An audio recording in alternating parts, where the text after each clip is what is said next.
I thought I would really start off by thinking of the journey we've been on. And it's a journey which has actually gone on for 7, almost 8 years now, when we started to protest and march together against the various wars in Afghanistan and then Iraq.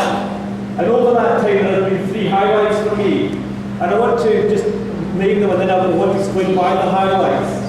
The first one was the highlight, which I'm sure it was for many of you. And that was what happened on the 15th of February 2003, when we sent a train and 6 coaches from this city down to London and took part in the biggest demonstration in British history against the war in Iraq. 2 million people marched, and we sent that number of people down to London.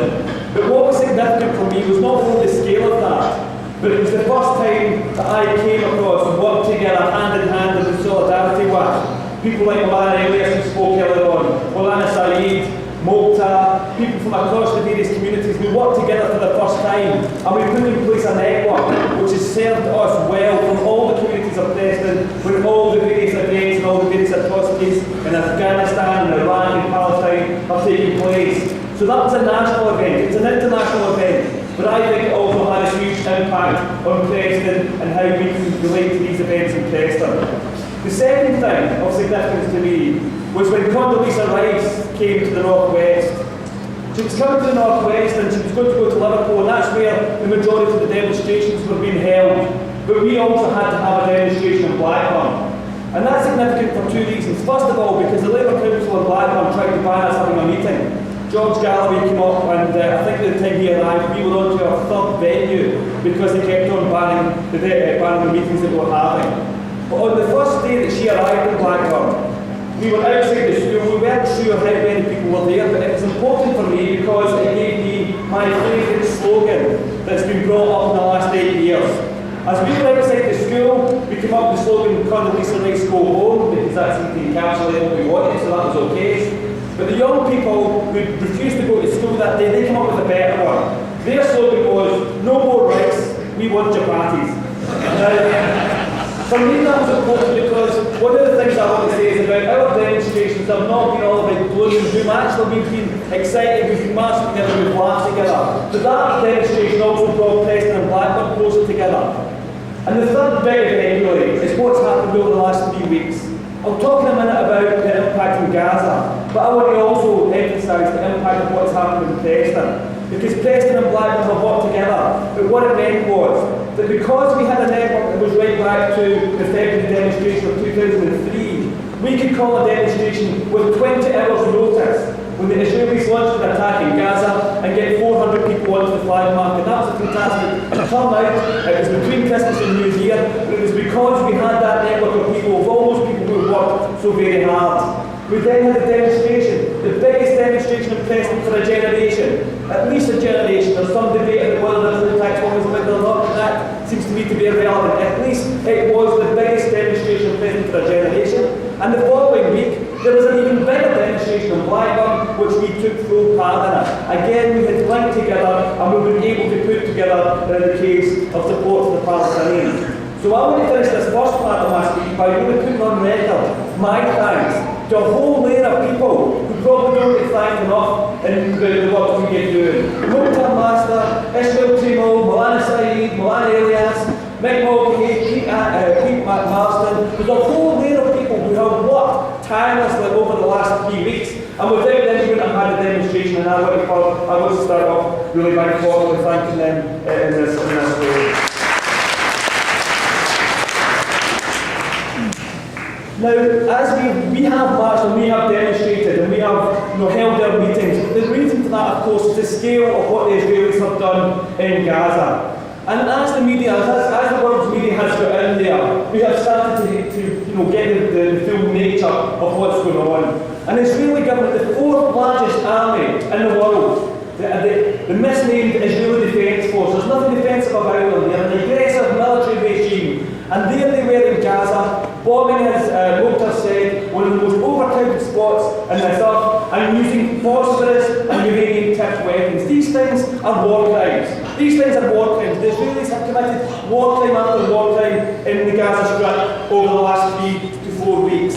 And in Gaza, that means that men and women have had to make some absolutely atrocious choices. When Mukhtar talked about the statistics, and he rightly said, the problem with statistics is that they sometimes hide the human tragedy. And I was reading the Electronic Intifada, and the one story that stuck in my throat, in my heart, and made me close to tears, was the story that told of a family in the middle of Gaza City, who over their evening meal one night, there was the grandmother, the mother, and the father, and they made a decision. They were each going to take some of the children and they were going to move to a different part of Gaza in the hope that some of the family would survive. And I thought, I have never had to make that choice. I never ever want to be in that position. But can you imagine having to say cheerio to your mother and your children, your partner and your children, and not know whether you will ever see them again as you take two of the children somewhere else? And that forced choice by the brutality of the Israeli regime really brought home the human tragedy that's at the heart of what's going on. Now, that has been going on, but at the same time, I think what's quite interesting is what happened in Israel, because the other thing is I've been doing is also keeping a look at Haaretz and some of the Israeli papers. And at the start of the attack in Gaza, the Israeli press were very confident. They were cocky. They had, outside Gaza, they had the international centre where the journalists would come and would get the stories as Israel wanted them to be seen. Across the world, they opened up their own YouTube channel. They had, of course, their international relations, which is sometimes known as the BBC, who was putting out their propaganda in Britain. And they ran a campaign which said that gave their story. In Haaretz, there was a story that said that even mocked Yasser Arafat. Yasser Arafat once said that no Israeli will ever drink water in Gaza. And there they were saying, well, come on, ask Yasser Arafat, we are now drinking the water of Gaza, we are back in Gaza, and we are here. So in the first few weeks as they were carrying out these atrocities, they were very confident. But actually, what the extent of it and the extent of the opposition around the world means that by the end of the onslaught, that position had changed.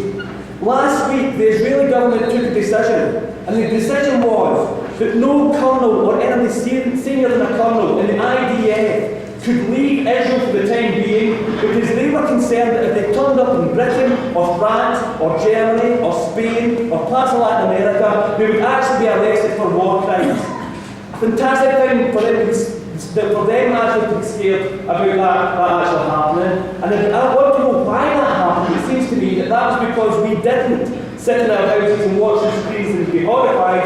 It's because we took to the streets. And we took to the streets in our hundreds and our thousands and our millions, claiming that we were all Palestinians, to use the slogan that Mukhtar started off with. But that picture of us demonstrating in Preston, in London, in Paris, in Barcelona, was beamed across the Arab world, and 200 million Arabs were watching on the television screens, and 200 million Arabs knew that they were not alone. Sometimes people say, what's the point of marching? That moment, when Arabs themselves get confidence that they are not alone, that alone is worth marching. I've got a friend who's a journalist. I was in Lebanon with him last week. His name's Simon Ashraf, and he put it this way. He said at the most desperate point, when the Gazans were facing the bombardment of the Israelis, the anti-war movement around the world put their arm around Gaza. And as they put their arm around Gaza, they gave the Israeli state a slap on the back of their wrist. And I think that's the best way to describe it. We actually stood with the Palestinians and we were able to change that from being a confident Israel, going on the attack, to actually an Israel who came out of the war without the war aims fulfilled. They went into this war saying that they were going to smash Hamas. I've been heckled before, but I don't know about that. Basically, they went into this war saying that they were going to smash Hamas and that they weren't going to leave Gaza until Hamas had been wiped out. They failed in that project. Hamas is still there, and we have to say that just like the war 2006 when Hezbollah were able to inflict defeat in Israel, the failure to smash Hamas means that Israel has failed once again, and they're now in a much, much weaker place. The final thing I'd